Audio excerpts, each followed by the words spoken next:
Hi everyone, so today we're going to work on distance and midpoint formulas. So we're going to hopefully solve some problems involving distance and midpoint, and right now I just have computational problems, but later on we're going to be working on some applications as well. Alright, so let's see, where does this distance formula come from and why do we care? I mean, like, what's the point? Well, let's say I have this diagram right here, and we have these ordered pairs as points of our triangle, and we just happen to put it on a coordinate plane. Okay, so if we use the Pythagorean theorem, oh, here's another point right here.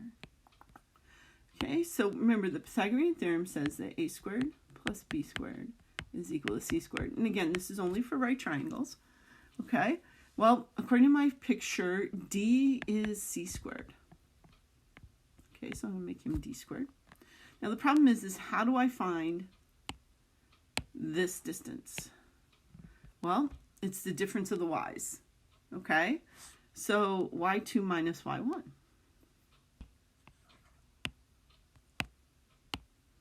So let's call that b. So we're going to subtract y2 minus y1. And then difference of the x's for the horizontal distance.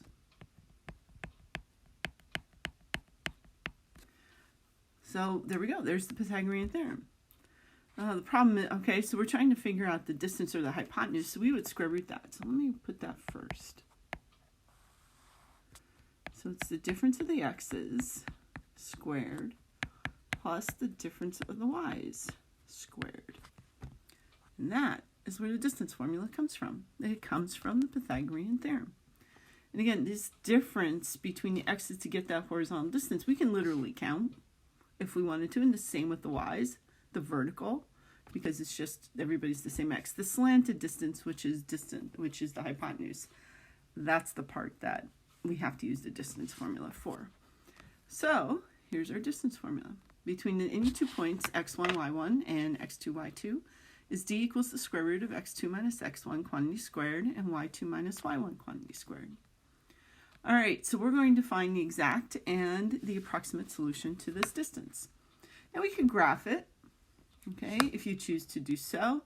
I'm not at this point, so I'm just going to label my points. So this is x1, y1.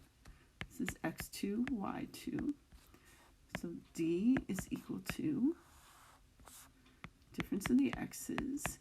I would be consistent and keep the second minus first concept throughout the entire problem, because if you start switching things around, then you end up with like wrong signs or wrong differences. So please keep it in that order.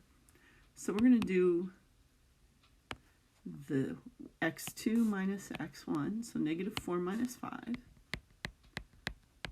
Quantity squared plus, and then we're going to do the difference of the y's, so 6 minus negative 1,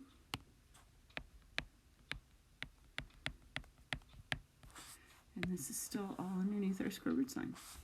Okay, so we get the square root of 9, negative 9 squared plus, okay, that's going to be 6 plus 1, so square root of 7 squared. Square root of 81 plus 49. Okay, that is not 9 plus 7.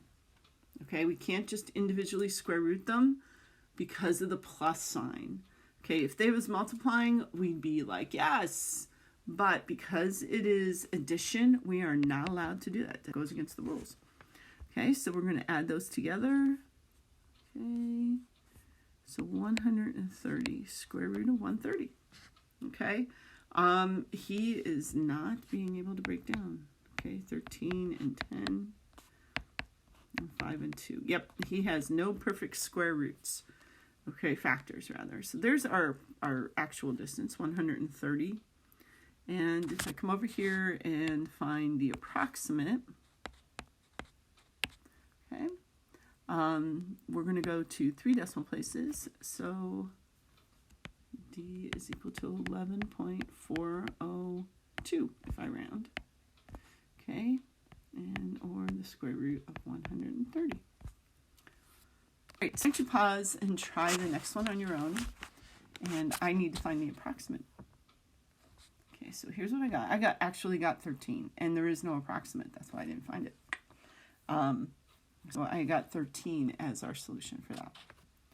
All right, so we could do application problems as far as like finding distance across squares, or if I had a street that was a perfect right triangle, we could find distances, or any distances. So we could find any of that information. How far is it across a lake? That kind of stuff. All right, so the midpoint formula is the average of the x and y coordinates. Okay, so when I say average, that means add the two and divide by the number of things you had. But since there's only two coordinates, it's the average, which means that we're going to divide by 2. So we're going to add the coordinates and divide by 2.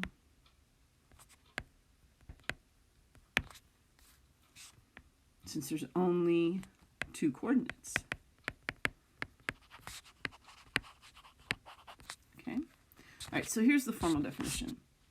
All right, endpoints of a segment is x1, y1, x2, y2. Then the coordinates of the midpoints are x1 plus x2 divided by 2 and y1 plus y2 divided by 2.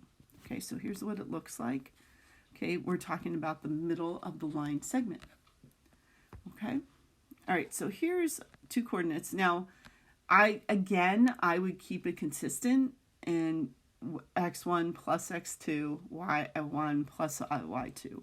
Don't start flip-flopping and making, I'm going to do the one first and for the x, and the y, I'm going to do the second y guy for the second one. You don't want to do that because that's going to totally mess up. It's not the middle of the line segment. Okay, so we're going to go x. I write it this way. So x1 plus x2 divided by 2. And the y coordinate is y1 plus y2 divided by 2. Okay. All right, so we're going to add our x's. So here they are.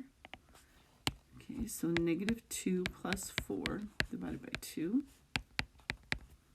And our x coordinate would be 2 over 2, or 1. Now our y's are negative 6. Okay, so 3 plus negative 6 over 2. So that's negative 3 over 2. Now always write your answer as an ordered pair, because that's what you're finding. You're finding the ordered pair middle of the line segment. Okay. All right, so try the next one on your own. Okay, so this is what I got. And again, it's an ordered pair, so please just don't write the two numbers. Write it as an ordered pair. Yeah, again, we could find the middle of any 2 points, okay, either on the coordinate plane or in an application problem, so on and so forth. All right, guys, that's it. We got this. All right, have a great rest of your day. I'll talk to you again real soon. Be safe.